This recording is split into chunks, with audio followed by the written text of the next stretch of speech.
आपने देखा कि मैं चैलेंज कंप्लीट ना कर सका और मुझे डियर करना पड़ा, जिसमें गोबर उठाना है। मतलब ये देखो गोबर उठाने वाला है और इन लोगों ने मुझ पे रहम ना किया।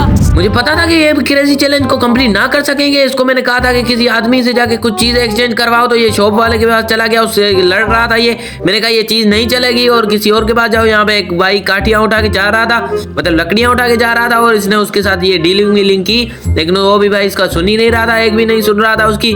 लेकिन वो भाई बाद में चला गया और ये उसकी तरफ देख ही रहा था। इसके पास अब एक ही चांस बचा था कि ये इस भाई को ही बेचे, लेकिन ये भाई ने भी इसको फुली इग्नोर किया। मतलब ये भाई भी इसको इग्नोर कर रहा था। ये डायमंड प्ले बटन मतलब गोल्ड प्ले बटन था, वो ये बेच नहीं पा रहा था। और यहाँ पर इसके डेयर उठाया, जो कि इसका डेयर मतलब खतरनाक वाला आया, जो कि ईट मिर्ची था, जिसके लिए मैंने मिर्चियां तैयार करके रखा था। मैंने कहा चल इधर से और मिर्ची खा चुप करके। वैसे लाल लाल मिर्चियां कितनी अच्छी लग रही थी और इसको मैंने कहा कि चुप करके खा। ये माफी मांग रहा था, कह रहा था ना करें, वीडियो ना बनाए, लेकिन मैंने कहा खाओ, हम स्क्रिप्टेड नहीं बनाते। इसने जैसे ही पहला बाइट लिया तो मतलब इसका रिएक्शन तो कुछ और ही लेवल पे चला गया था। इसका रिएक्शन अल्ट्रा इंस्टेंट लेवल पे चला गया था और पता नहीं हमें भी मार रहा था, कह रहा था मैं नहीं खाऊंगा। मैंने कहा चुप करके खा। इसने एक और बाइट लिया, लेकिन उसके बाद तो ये भाई आउट ऑफ कंट्रोल हो गया। मैंने कहा छोड़ते हैं इसको, अब इतना भी टॉर्चर नहीं करना। फिर मैंने इसको कहा कि दूसरी वाली भी खा ले, फिर इसने कहा कि चप्पल से मारूंगा। अब बारी थी प्रोफेशनल की, जिसने काफी प्रोफेशनल तरीके से वेजिटेबल के साथ इस प्ले बटन को एक्सचेंज करवा लिया और इसका डेयर बच गया।